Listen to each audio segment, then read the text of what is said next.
اللهم صل على محمد وآل محمد. A'udhu billahi minash shaitanir rajim, bismillahir rahmanir rahim. En el nombre de Dios, el clemente, el misericordioso, la paz de Dios sea con todos sus profetas, desde Adán hasta Muhammad, salawatullah wa salamu alayhim ajma'in.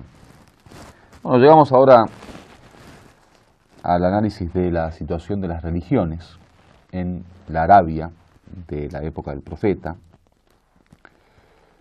Obviamente no existía una única religión en la península arábiga, había seguidores de varias religiones y varios cultos.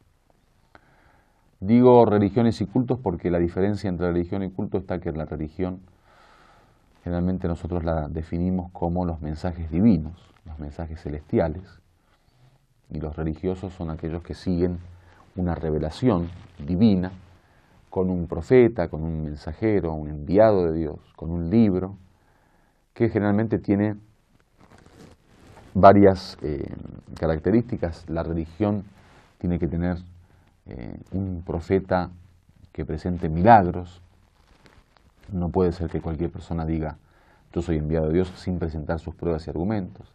Tiene que tener una revelación, tiene que ser un mensaje divino, y para eso generalmente la revelación y la profecía hacen, digamos, dan la prueba o argumentan el hecho de ser una embajada divina, y otras condiciones que tiene que tener la religión. Diferente al culto, que el culto es toda, digamos, experiencia religiosa que pueda tener el ser humano, aunque no esté basada en una religión divina. Por ejemplo, la idolatría, que no tiene nada que ver con la religión de Dios, ni con la revelación, ni con un mensaje de un profeta, es un culto, porque de hecho rendían culto a los ídolos sin ser una religión, aunque ellos la llamen religión. Entonces, un poco la diferencia entre religión y culto es eso. La religión es la que tiene un origen divino, el culto es la que tiene un origen humano y es una creación del ser humano. Entonces, existían muchas religiones y muchos cultos. Dentro de las religiones se encontraba, por ejemplo, los hanifas, los hanifíes, o la gente que seguía la religión de Abraham, los muwahidun, los monoteístas, que ellos venían, digamos, de la época de Abraham y generalmente continuaron con una línea monoteísta pura y no se transformaron o no se convirtieron ni al judaísmo ni al cristianismo. Dentro de estos había varios grupos en Meca en la época del profeta. Existían también judíos, había algunos lugares que después vamos a hablar cuando hablemos cada una de estas religiones. Había algunos lugares que tenían tribus de judíos que habían estado allá desde hace mucho tiempo, como lo diremos después, tanto en Jaibar como en Yathreb, lo que fue después la Medina del profeta, y en el Yemen.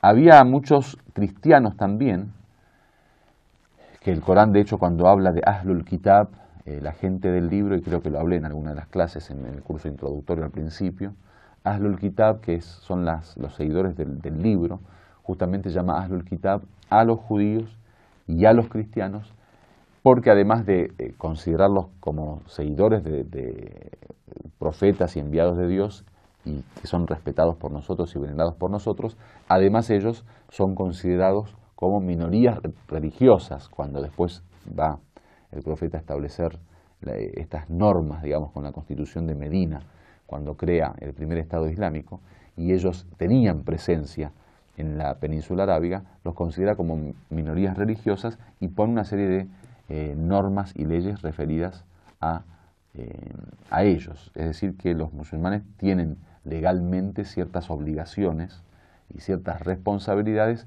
frente a las minorías religiosas. Por eso, hoy en día en los estados islámicos, o por lo menos en algunos estados islámicos, ellos tienen hasta representación parlamentaria, tienen, por ejemplo, sus mismas, digamos, escuelas, sus mismos templos, y tienen libertad de poder adorar a Dios y de poder, digamos, desarrollarse como grupo religioso con cierta independencia.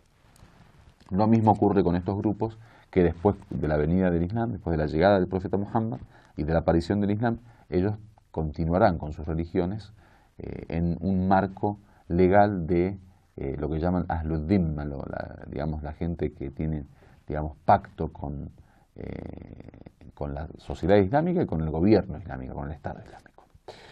Bueno, entonces teníamos a los monoteístas o los hunafá, de la palabra hanif, que es la palabra que utiliza Dios en el Corán para hablar de Abraham, que era hanif, era un monoteísta, alguien que adoraba a Dios, digamos, de una forma directa. Estaban los cristianos, como bien dijimos, que estaban distribuidos en varios lugares, que también ellos habían llegado desde Siria, desde Egipto y desde Etiopía, y se habían establecido en esa zona, que después vamos a hablar también de ellos. Teníamos también los sabeos, que el Corán habla de ellos, y de hecho muchos también hasta hoy en día, digamos, creo que hay algunos grupos en algunos lugares, si no me equivoco en Irak, creo que todavía sigue habiendo, y que son considerados también como gente del libro, según algunas exégesis, digamos, del Corán. Tenemos por otro lado los idólatras, que obviamente la religión por excelencia de la Meca preislámica especialmente era la idolatría. Nosotros en algún momento habíamos hablado que en la Meca existían muchísimos ídolos, como bien habíamos dicho que las tribus tenían su propia organización social y cultural o política en los límites de la tribu. También a nivel religioso cada tribu tenía su propio ídolo, tenía su propio Dios, y los adoraban, digamos, como intermediarios. No sé si lo habíamos hablado en algún momento. El Corán dice que ellos no era que no creían en Dios, por eso no decimos que eran incrédulos en el sentido de que no tenían creencia en Dios. Creían en Dios, y de hecho lo llamaban Allah también. Lo que no creían es que Dios, digamos, en el señorío era independiente o estaba solo. No, creía que había, digamos, socios de Dios en la administración del universo. Entonces muchas veces ellos mismos creaban estos ídolos para adorarlos y que de alguna manera, digamos, les sea como representantes para poder acercarse a Dios. Y estos ídolos también les servían de alguna forma como para saciar esa necesidad, digamos, de tener algo cercano que sea considerado de alguna manera sagrado o divino.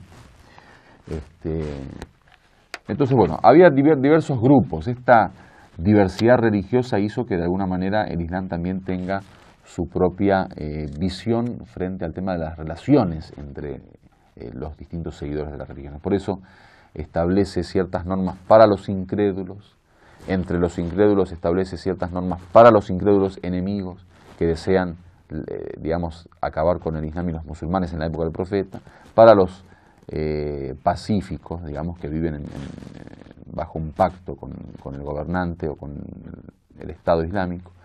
Otra relación con los cristianos y judíos y sabeos como la gente del libro. Otra relación con los idólatras.